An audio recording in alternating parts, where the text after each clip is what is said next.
Mardi le 21, Facebook va nous charger 12 piastres. Ben, c'est correct. À moins que, hein? Les jeunes ont peur de faire des bébés, pas tant que ça. Est-ce qu'on travaille pendant 60 ans? Ou on prend notre retraite à 60 ans? On s'installe et on passe ça tout de suite.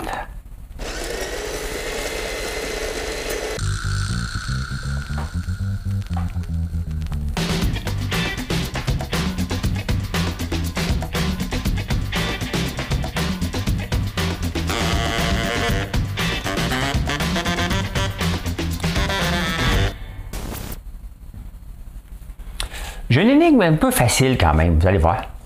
Mesdames et messieurs de LGBTQI+, voici l'énigme du jour. Je pense qu'elle est facile, mais j'ai décidé de vous en parler parce que c'est cute. Hein? Je suis un mot français qui a été retiré des formulaires administratifs en 2012, il y a 11 ans.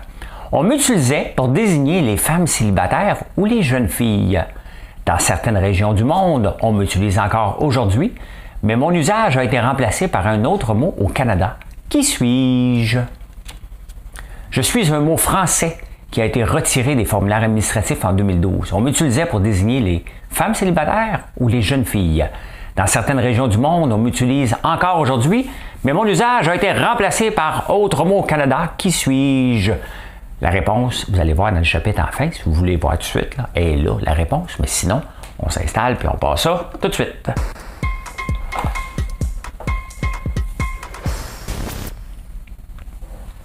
Restez jusqu'à la fin, vous allez voir. Dans beaucoup de vidéos que j'écoute, ils disent ça.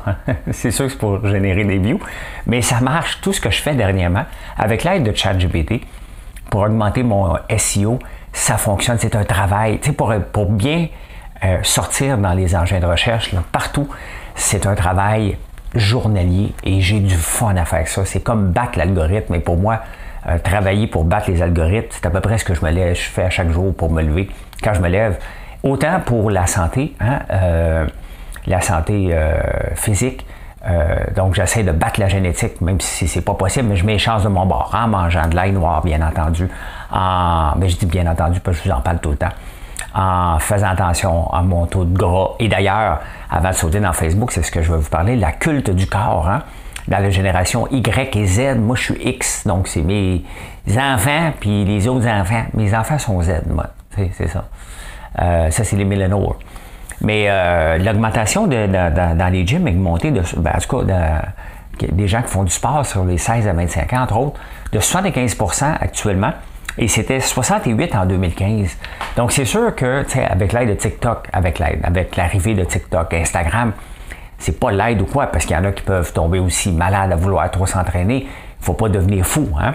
Faut avoir... Moi, ce que j'aime, tu sais, c'est de dire, faut avoir un déséquilibre équilibré, tu sais. C'est un peu ce que je fais, tu sais, c'est que je mange quand même, teste tous mes produits, hein, puis j'en teste beaucoup de chocolat, de gaufres, tout ça, puis pourtant, j'ai réussi à maintenir un poids santé parce que je fais d'autres sacrifices dans le jour, bien entendu, pour me permettre de goûter à ça le soir. Et vous savez, j'ai passé un examen médical il y a un mois, justement, pour voir, OK, j'en suis où, et tout était correct, à part mon taux de cholestérol, mais il est faux, parce que je jeûne. Donc, quand tu jeûnes, ben, ton corps mange des graisses. S'il mange des graisses, ben, il y a du gras dans ton sang, tout simplement. Le temps que ça soit tout éliminé. Donc, ben voilà. Hein? Donc, oui, le culte du corps, il est là. Est-ce que vouloir être trop musclé, c'est problématique? Ben, si c'est de se maintenir en santé, la réponse est non. T'sais, si on fait des sacrifices pour avoir 5% de taux de gras, et là, peut-être qu'il y a un problème, mais c'est pas... Vous le savez, si vous en avez un ou pas, là, hein, vous le savez. Pour une fois qu'on parle, tu sais, on parle tout le temps du taux d'obésité. Pour une fois qu'on parle de choses qui est positif, ben, tu sais, regardons ça. D'ailleurs, on la critique beaucoup, la génération des 16-25, mais vous allez voir tantôt, quand je vais vous parler le vouloir de faire des bébés, vous allez être surpris. Vous allez être très surpris. Revenons à Facebook qui veut charger 12 piastres. On s'en doutait parce que les gens du milieu, ça me fait toujours rire, les gens du milieu comme s'ils existaient. Les gens du milieu avaient remarqué que sur Facebook, c'est marqué et c'est gratuit, ça va toujours l'être, avait disparu. Hein? 12 piastres par mois, c'est un peu salé. Est-ce que je vais le payer? C'est sûr que je vais le payer. Pourquoi? Parce que mon commerce est sur Facebook. Et si ça nous aide à sortir les premiers et être plus vus, bien tant mieux, hein? On va le faire parce que c'est ça le nerf de la guerre. Tu sais, je travaille beaucoup les publicités aussi sur Facebook, j'en fais presque pas, là, mais vraiment très minime, autant sur Google, et je me rends compte que ça donne rien. Les entreprises qui en font vraiment, là, faut qu'ils mettent tellement d'argent, donc il faut s'y prendre autrement. Si de payer, de toute façon, on paye pour faire de la pub. Hein? Je paye déjà 10$ par jour pour faire de la pub sur Facebook, ce qui n'est pas beaucoup, là. Mais si je le mets en 12$ par mois, bien, pour sortir plus dans l'algorithme lorsque vous cherchez des choses ou lorsque vous arrivez sur votre fil d'actualité, bien, je suis prêt à payer une premium pour ça. Là. Pour les entreprises, ça va à peine. Pour un influenceur, on le paie le manche, là, mais pour une entreprise comme la mienne, ça vaut la peine. Il ne faut pas toujours chialer. Puis on le voit hein, avec Netflix. Il y a Twitter qui a parti le bal. Là, c'est Facebook. Et, bien, Facebook et Instagram. Donc, on le voit que le changement s'opère. Hein. Au point de vue YouTube, ben, il n'y a pas de changement. Il y a Premium qui est là, mais YouTube ne chargerait jamais. Je suis persuadé là, pour accéder à des vidéos, là, ça va. Il y a déjà de la pub en masse qui vient aider là-dessus. Là. Mais encore faut-il que la pub, que les entreprises se rendent compte que la pub, il faut que ça ait des résultats. Là, t'sais. Fait que voilà. Mais sauf qu'il y a un petit problème Facebook, c'est que moi, j'ai Dieu qui m'écrit tous les jours. Si je paye 12$, là, tu peux-tu juste me l'éliminer, lui? T'sais? Parce que la même personne qui crée 8 comptes par jour, est-ce que tu vas l'éliminer? T'sais, tu peux bien charger 12$. Quand c'est gratuit, on ne peut pas chialer, c'est gratis. T'sais? Mais les faux comptes, ou encore ma photo de profil, moi, je suis déjà vérifié. Hein? Donc, techniquement, là, sont supposés détecter, hey, ça, c'est François Lambert. Au moment là, où on a l'intelligence artificielle partout, là, reconnaître je suis qui si je suis vérifié, à un moment donné, arrêter de permettre des faux comptes. Là, hein? Et les marabouts qui se connectent, hein? C'est une plaie pour moi en ce moment. Je ne suis pas capable de contrôler. Je suis toujours en train d'éliminer des comptes qui viennent flotter sur ma page. Tu vas-tu t'en occuper, ça? Tu sais, si tu veux nous charger et donner un service premium, bien, commence par la base. Là. Arrête de te faire plaisir en disant que tu as des comptes quand tu as un paquet de faux comptes aussi. Là. Hein? Ben voilà. On est tous contre la Chine, hein? Les ballons, puis on ne les veut pas ici, puis on veut les bannir de venir s'acheter des maisons ici. Tu sais, si tu veux être contre la Chine, là, hein? Commence par pas acheter. Voyez-vous, je vous tutoie. Je vais vous en parler tantôt. Tu sais, commençons par ne pas acheter en Chine. Maintenant, c'est pas facile. Moi, le chandail ici, je ne sais pas s'il est fait en Chine. C'est sûr qu'il n'est pas fait au Canada. Tu sais, ça prend... C'est facile de dire on ne veut pas les Chinois, puis sont nuisibles, puis blablabla, puis ci, puis ça, sont dangereux, l'accaparement des terres, puis ils nous espionnent. La première chose à faire quand tu n'aimes pas quelqu'un, tu t'assures de ne pas acheter de lui. Donc, c'est un changement qu'on doit faire sur une longue période, mais il faut être sensibilisé, il faut que les entreprises soient sensibilisées, mais en même temps, tu sais, c'est le consommateur qui est roi, là. Moi, des sacs, regardez, toute transparence, on est en train de notre popcorn au chocolat. On est en train de faire des sacs, hein? Ben, il me coûte à peu près $1 chaque si je le fais faire au Québec. Il me coûte 14 cents si je le fais faire en Chine. Tu sais, hein? Qu'est-ce que vous voulez que je fasse? C'est 85 cents, c'est plus que le profit, là. Donc, je suis obligé, sinon je suis obligé de monter le prix. Donc, on est encore obligé, les entreprises, là. Mais j'y vais de moins en moins, sincèrement. Il n'y a pas grand-chose que j'envoie là, mais quand c'est des sacs, surtout à coût de 50 000 ou 100 000 sacs, il n'y a pas encore d'alternative qui a de l'allure. Envoyez-moi pas des contacts, là. On est bien équipés et tout ça. Mais on les fait, là. Je travaille avec Bout Design. On les connaît tout le monde. On a des bons prix. On fait imprimer 90% de nos affaires ici. Mais quand ça arrive, les sacs de popcorn, c'est plus complexe de faire ici. Mais tu sais, il faut être sensibilisé. Hein? Donc, si on ne veut pas la Chine, il faut accepter à un moment donné, ben là, ça veut dire une autre inflation. Vous voyez, on ne peut pas s'en sortir rapidement, mais il faut trouver d'autres alternatives si on ne les aime pas tant que ça. Ça, c'est intéressant. Je suis tombé sur un article hyper intéressant sur l'âge de la retraite. Parce qu'on en parle ici, on en parle en France, les jeunes débarquent, surtout dans la rue, hein, pour dire non, tu ne monteras pas ma pension à 62 ans. Eh bien, il y a des générations. La génération, tu sais, on dirait que à toutes les deux générations sont meilleures. Hein. Comme nous autres, c'est pas tout à fait vrai. On a eu la génération des boomers que je ne suis pas parce que j'ai pas 57 ans, j'ai 55 ans. Après ça, nous autres, on est oubliés. On est les X. C'est quand tu mets un X, tu peux signer ça, tu mets un X, là, ou tu mets un X parce que tu sais pas, tu sers à rien. Là, c'est pas vrai, c'est une joke. Là. Après ça, il y a les millennials. Eux autres, un nom. Hein? Les millennials sont venus pour changer. Ils n'ont pas trop changé tant que ça. Un peu, à part qu'ils ont mis peut-être l'industrie de la napkin, parce que les autres, ça ne les intéresse pas de la napkin. Hein? C'est la mayonnaise non plus. Donc, ils ont fait mal à ces deux industries-là. Puis je joke même pas, c'est vrai pareil. Puis là, après ça, il arrive les Y. Hein? Ça, c'est mes enfants. Hein? Non, eux autres, c'est des Z. C'est vrai, c'est vrai. YZ. Caroline, il y en a tellement. Mais revenons à l'âge de la retraite. Eux autres, les Z, là, ils se disent, tu sais quoi? Moi, je vais travailler pendant 60 ans. Hein? Ils ne veulent pas travailler parce que la plupart des gens, ben, si on commence à travailler vers 22 ans, ben, on prend la retraite à 62, on en vit 83, donc techniquement, on passe notre temps. Les 22 premières années de notre vie, on apprend des affaires. Après ça, on s'en va travailler, on oublie ce qu'on a appris, on apprend quelque chose d'autre pendant 40 ans. Puis après ça, on prend notre retraite, puis on commence à désapprendre jusqu'à temps qu'on meurt, pendant 20 ans. Ben, c'est à peu près ça. Pas tout à fait, mais vous comprenez le lien. Bien, c'est ça, les jeunes disent, moi, 40 ans, là, pas pressés de travailler. Ils ne veulent pas travailler 40, 50 heures par semaine, de toute façon. Ils veulent travailler 25, 30 heures. Donc, ils sont prêts à travailler 60 heures, 60 ans, ces gens-là, ces jeunes-là. Je trouve ça fantastique. Puis, il faut en parler parce qu'on rit. Tu sais, les générations plus vieilles, on a tendance à démoniser les plus jeunes. « Ah, dans mon temps! » Ben oui, dans ton temps, tu poussais dans le dos de la génération avant. Et chaque génération veut refaire un peu ce que l'autre a fait pour l'améliorer. C'est comme ça que le monde, et c'est comme ça que les produits deviennent de mieux en mieux. Là. Chaque fois, on essaie de l'améliorer constamment. Hein? Québec!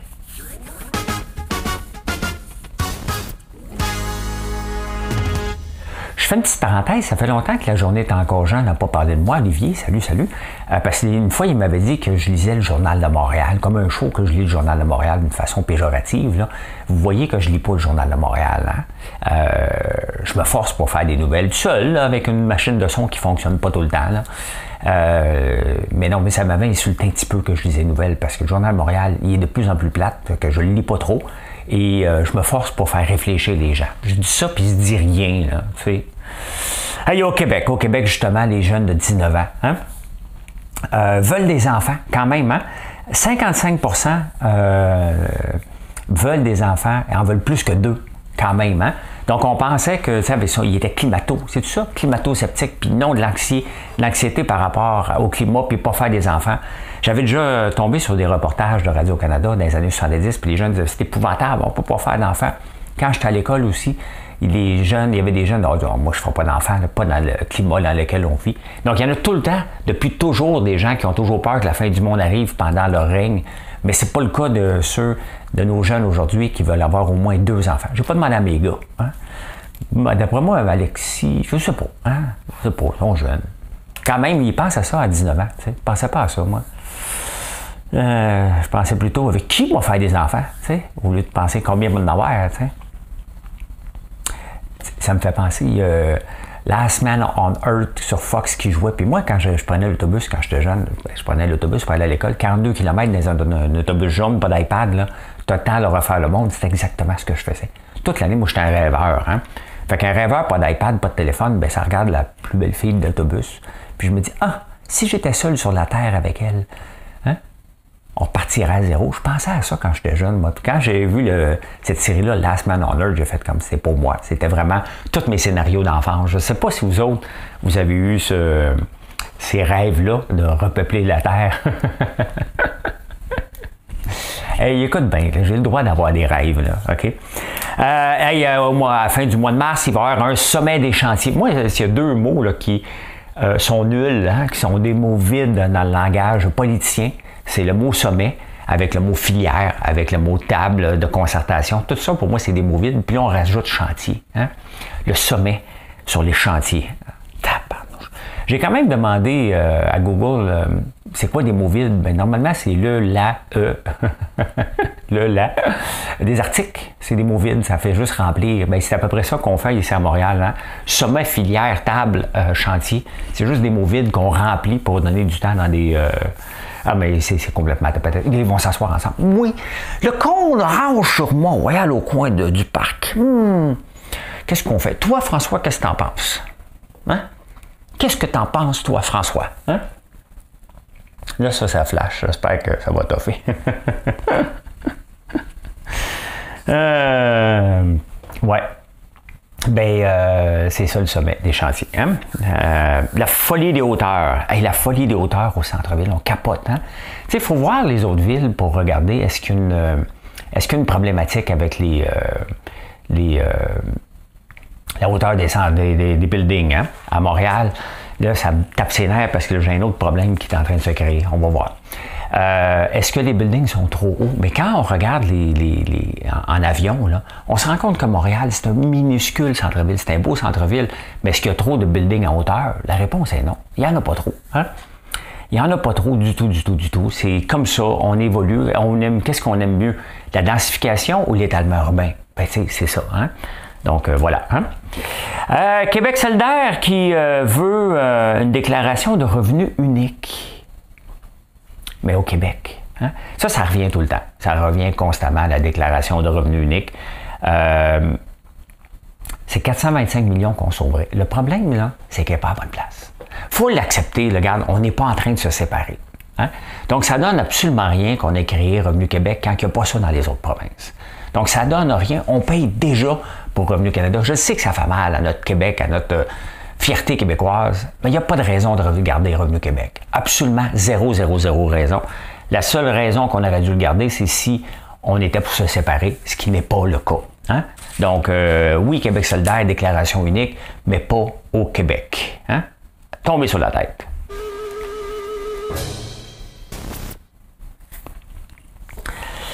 Le dividende salarié, j'en ai parlé un peu, ça avait fait jaser un peu, c'est très populaire en France. Puis là, on reparle de ça à peu près un peu partout dans le monde. Qu'est-ce qu'il y en est avec le partage de la valeur, de la création de valeur dans l'entreprise? Hein? Parce qu'on en parle souvent, la création de valeur. L'employé, il a son salaire et l'entrepreneur n'a pas de salaire. Il y en a un salaire, mais il va se verser un dividende à un moment donné. Fait que là, les entreprises françaises ont dit, bien là, attends un peu. On va partager ce dividende-là, c'est pas juste à vous autres. Hein?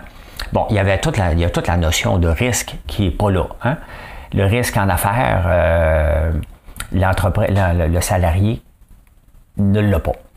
Mais là, quand on regarde depuis plusieurs années, l'augmentation des salaires des employés dans les entreprises versus l'augmentation des dividendes, bien, c'était de 67,33. Dans l'ensemble des entreprises là, qui peuvent verser un dividende, les salaires ont augmenté de 67 % alors que les dividendes ont augmenté de 33 %. Donc, il y a déjà un partage de valeur. L'autre chose quand même qu'il y a aussi, qu'il ne faut pas l'oublier, c'est qu'on fait déjà une partie, l'employeur, là, quand, mettons, on te verse un salaire de 2 000 par semaine, mettons, il y a à peu près 1 000 $ qu'on doit verser la part de l'employeur au gouvernement pour la CSST, un paquet de choses. Ça s'en va dans la création de valeur. C'est que là, tu sais, on dit parfait, on veut enlever à l'employeur qui est riche, mais on en donne déjà à l'État. Hein? Puis quand on va vendre l'entreprise, un jour, on va en redonner à l'État. Fait qu'à un moment donné, on ne peut pas donner tout le temps, partout. Hein? La création de richesse, ça vient qu'une notion de risque aussi, tout simplement. Et si l'employé ne veut pas prendre de risque, c'est bien évident qu'il ne peut pas avoir la même portion. Mais il y en a déjà une grande portion et on le donne aussi à la société. Donc, si c'est l'employé qui le veut, pas de problème qu'on donne. Mais à ce moment-là, on ne peut plus le donner à la société non plus. On ne peut pas donner à gauche, puis à gauche, puis à d'autres, puis à droite. Non, on ne donne pas beaucoup à droite. À droite, ce serait l'employeur qui garderait au complet. Donc, ça fait jaser, mais c'est faux de penser que l'employeur ne fait pas sa part en société. Il le fait déjà en donnant beaucoup au point de vue des déductions à la source et tout ce qu'on donne à la société. C'est une partie d'un dividende, mais ça ne s'en va pas dans les poches du salarié directement. Ça s'en va pour les services sociaux. Hein? Finance. Hein?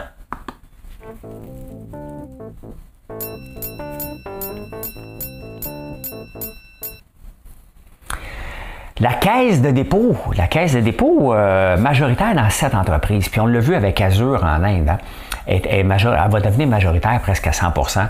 Qu'est-ce que la caisse de dépôt qui est un investissement? Tu sais, moi, quand je fais des investissements, c'est soit que je vais être majoritaire à 100%, donc je suis opérant. Hein? La caisse, c'est un investisseur, ce n'est pas un opérateur. Et on le voit qu'ils sont très mauvais lorsqu'ils prennent des trop grosses positions. Hein? D'ailleurs, ils sont mauvais la plupart du temps à la caisse de dépôt. Il faut arrêter de penser qu'ils sont bons. Quand tu fais des cas majeurs d'erreurs comme Celsius, comme Azure, tu as un problème sérieux parce que c'est pas normal qu'on ait des cas comme ça avec les meilleurs au monde. Non, c'est pas eux autres, là. Mais on aime ça dire ça au Québec, qui sont les meilleurs au monde, mais c'est pas ça. Hein? Ricardo Stefano Francesco. Hein? Ricardo qu'on connaît tous. Il y a Stefano Faita qui j'étais en train de lire la presse ce matin, puis il dit ah ok, il prend de l'expansion, puis il explique tout ça. Je tourne le Journal de Montréal, Stefano qui prend de l'expansion. Hey, là, à un moment donné, c'est parce que, tu sais, bravo Stefano, tu prends de l'expansion. Mais là, il y a une différence entre un reportage et dire que c'est payé. À un moment donné, tu sais, quand on fait des nouvelles, à un moment donné, là, c'est plus une nouvelle. C'est tout simplement que Stefano a appelé les journaux pour dire regardez, je prends de l'expansion. Ça veut dire que, regarde, je viens d'entrer dans des points de vente, il faut que je fasse de la mise en marché, il faut que j'en parle, que je suis disponible partout. Comment je peux le faire? M'a parler de mon côté entrepreneurial, m'a me mettre dans la section des affaires. Tu sais, quand les deux journaux concurrents parlent de la même nouvelle la même journée, tu sais, ça perd la crédibilité un peu, là. Tu sais, ça perd un petit peu de la crédibilité. Il n'y a pas qu'à aller une conférence de presse, là. C'est quand même juste des pots de sauce, là. Moi, quand je rentre chez Maxi, j'appelle pas Maxi ou Loblas, vous appelle pas vos égales, ma moutarde de Dijon est là, je vous le dis sur Facebook. Mais, tu sais, ça m'a déçu de voir ça. Ça m'a déçu. C'est correct, là, mais c'est pas... ça fait pas crédible. Là. Ça devrait marquer reportage payé. T'sais. C'est correct, là. J'en veux pas. J'aime beaucoup Stefano. J'adore aller à la quincaillerie Dente de sa mère. Et je trouve que c'est un chic type. Mais là, c'est pas de sa faute à lui. Lui, il a cogné une porte, puis les journaux ont sauté dessus. Mais ça manque de crédibilité quand les deux journaux principaux au Québec parlent de la même nouvelle la même journée. Hein? Hey, du Proprio qui appartient à Desjardins va fermer sa branche au Canada quand même. Hein? Le pendant canadien va être fermé parce que ça marche moins bien qu'avant. D'ailleurs, ils font beaucoup de pubs dernièrement à la télévision. D'après moi, ils essayent de convaincre les gens d'utiliser du Proprio. C'est sûr que ça coûte moins cher de commission, mais tu as moins de services aussi. Hein? Vous savez que le gouvernement a mis de l'argent justement sur les caisses de dépôt ou investissement. Québec a remis 10 millions dans Good Food et j'ai chiolé un peu là-dessus. Puis après ça, on a signé Nick Suzuki. Tu sais, les prêts à manger, on n'a pas les chiffres de Cookit ici. D'ailleurs, vous pouvez trouver mes gaufres sur Cookit. Pas encore la vanille, là, mais ça va venir. Mais on ne connaît pas ces chiffres à privé. Mais comme Good Food, on connaît ces chiffres. Hein? Et c'est pas partout. C'est pas juste eux autres, c'est partout dans le monde que les prêts à manger, il y en arrache. Il y en a un paquet qui font faillite. En Australie, il y en a un qui vient de perdre 40% de son chiffre d'affaires. C'est normal. On assiste. Mais qu'est-ce que le gouvernement fait dans un changement de culture? Le gouvernement est là pour investir, pour créer de l'emploi, pour donner un coup de main aux gens. Pas pour venir pomper de l'argent sachant qu'il va probablement le perdre. Parce que Good Food, je ne vois pas comment ils peuvent s'en sortir. Tout comme la plupart, il y en a eu trop, on a eu une vague. Toutes les entreprises qui ont été très fortes dans le temps de la COVID, maintenant vivent le retour du balancier. Hein? On a fait beaucoup, pas moi, parce que je suis pas là, mais c'est sûr j'ai eu plus de clients. Mais j'ai réussi à les maintenir parce que j'ai des offres et je continue à bonifier mon offre pour aller chercher de nouvelles clientèles, tout simplement. Hein? Insolite!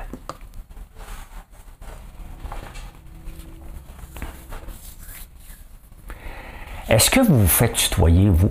Dans les offres d'emploi, c'est fantastique, dans les offres d'emploi, il y a maintenant le tutoiement qui est utilisé, qui a doublé depuis 2 ans.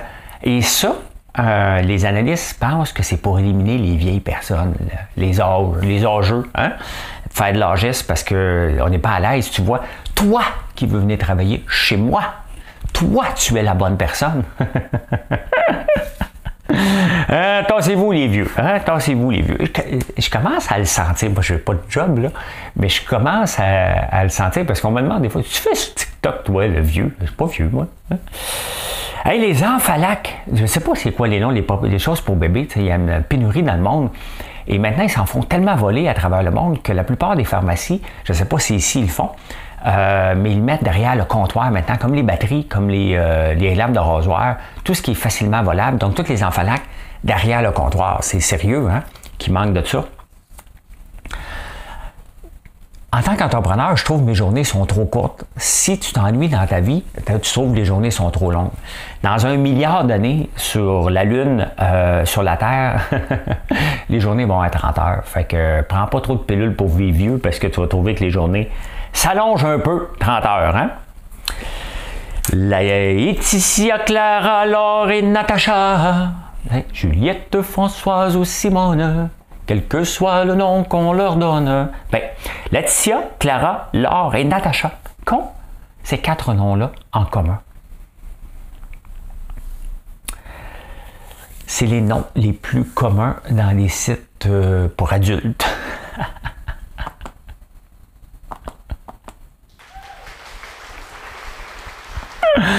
Hey, on s'en va à la pensée du jour.